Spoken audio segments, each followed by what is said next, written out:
વાગરાના કડોદરા ગામે વિવાદ વચ્ચે ગ્રામસભા યોજાઈ. સરપંચ અને વિકાસ કામો અંગે ઉઠ્યા સવાલો. વાગરા તાલુકાના કડોદરા ગામે યોજાયેલી ગ્રામસભામાં સરપંચની ગેરહાજરી અને ગ્રામીણ મુશ્કેલીઓને લઈને ગામજનોએ ભારે હંગામો મચાવ્યો હતો. સરપંચ ભરૂચ રહેતા હોવાથી સંપર્ક વિહોણા રહેવા, ફોન રિજેક્ટ લિસ્ટમાં મૂકવા અને વિકાસ કામોમાં પક્ષપાત કરવા જેવા ગંભીર આક્ષેપો કરાયા હતા. વિપક્ષી સભ્યોએ પણ પોતાના વોર્ડમાં વિકાસ કામો ન થતાં આગામી સમયમાં વિરોધની ચેતવણી આપી હતી.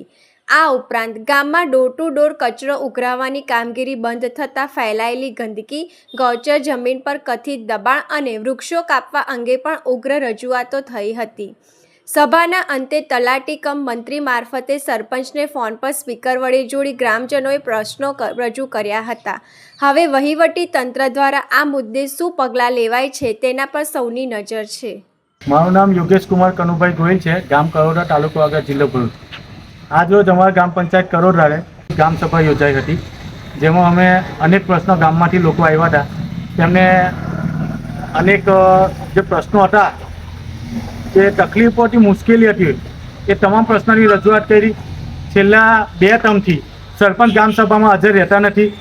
સરપંચે જે ખોટા કામો કરેલા છે, બરાબર છે, તેની જે લેખિત ફરિયાદો થયેલી છે કલેક્ટરથી ગાંધીનગર સુધી, એના પ્રશ્નોના જવાબો આપવાના હોય એટલે હાજર નહીં રહી શકતા.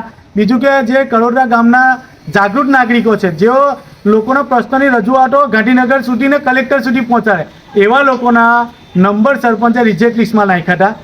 જેના કારણે અમારે ઉપલા અધિકારીઓને બોલાવવાની ફરજ પડતી હોય. ટીડીઓ સાહેબ છે, મામલતદાર સાહેબ છે, આ લોકો જ્યારે સ્થળ નિરીક્ષણ કરવા આવે ત્યારે સરપંચને જવાબ આપવાના ફાંફા પડી જતા હોય. એટલે ગ્રામ સભામાં અનેકવાર ઉગ્ર રજૂઆતો થાય, ઉગ્ર મતલબ કે બોલાચાલી થઈ જતી હોય છે. એટલે સરપંચ એવું કહે છે કે હું આવું એટલે ઉગ્ર થાય, એટલે આજે હાજર રહી જઈ નથી હાજર રહ્યા.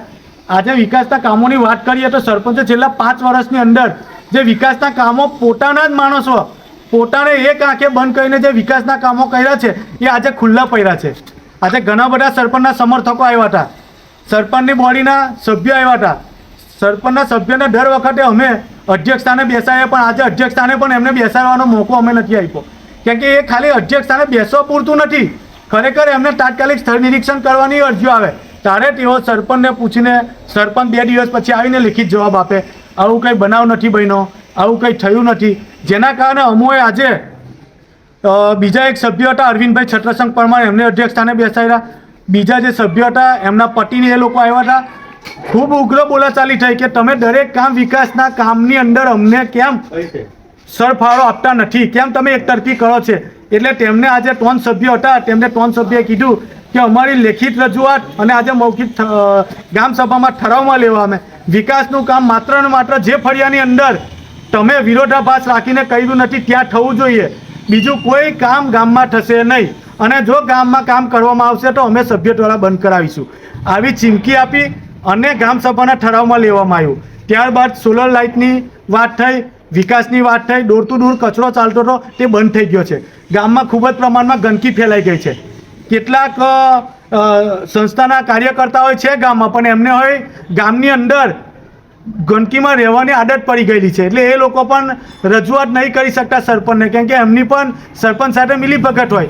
અન્ય ગ્રામ પંચાયતો તરત દોડીને આવતા હતા. આજે તેમને પણ સફાઈના કામ માટે એક શબ્દ બોલવો નથી. એટલે ઘણા બધા ભાઈઓ આવ્યા હતા. આ ડોર ટુ ડોર કચરાને જે ગામમાં ગંદકી થઈ છે, એ ગંદકીના વિષય પર વાત કરી છે. સતત છેલ્લા 4 વર્ષથી ગ્રામસભામાં એકને એક પ્રશ્ન વિકાસના કામોનો લખાવવામાં આવે, તેમ છતાંય ના લેવામાં આવતા.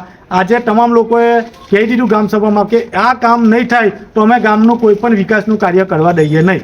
અને સરપંચે માત્ર ને માત્ર જે સ્વભંડોળ આવે છે અમારા ગામમાં 5 થી 7 લાખ રૂપિયા દર મહિને, એટલે અમારા છેલ્લા 5 વર્ષ પૂર્ણ થવા આવ્યા છે, તેમાં 5 થી 7 કરોડના કામ થયા છે. એમાં ગામમાં એક પણ વ્યક્તિએ કોઈનો વિરોધ કરેલ નથી કે કોઈ વિકાસના કામની આરટીઆઈ કે માહિતી માંગેલી નથી. એટલે સરપંચે માત્ર ને માત્ર પોતાના મળતિયાઓને ફાયદો થાય, બરાબર છે, પોતાના કમિશનો મળે, એના કારણે તેમના જ માણસોને તેમને જ મતલબ કે આપેલું છે. આજે અમે ગ્રામસભામાં આવતા પહેલાં પણ સરપંચને ફોન કરીને કીધું કે ભાઈ તમે આવો અને આજે અમે તમને સ્થળ નિરીક્ષણ કરાવીએ કે કઈ જગ્યાએ વિકાસની જરૂર છે.